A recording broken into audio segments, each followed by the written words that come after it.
ามแฟนเพจปานทิพย์วันนี้สินค้ามาใหม่เด้อหลายหน่วยร่วมแล้วนี่ทั้งมาใหม่มาเก่าอยู่น้ำแน่ยังบ่ท่านเอาไปนี่ก็10กว่าหน่วย15หน่วย16หน่วยเจ้าส่วนนายก็จะมีเอเซอร์ค่อย5ค่อย3เด้อพวกนี้เด้อเจ้าเอสุดน้อยๆงามนี่99%เลย99%แล้วก็มีไวโอหน่อยสีขาวนั่นแล้วก็มีเอเซอร์สีขาวหน่อยนั่นแล้วก็มีเดลสีแดงเจ้าสินค้าทั้งหมดนี่พร้อมที่จะส่งพร้อมที่จะส่งให้ลูกค้าที่สนใจ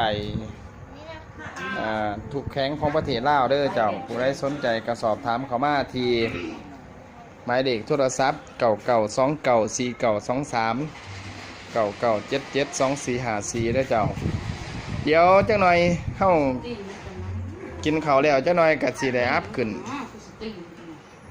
ทีละหน่วยเจ้า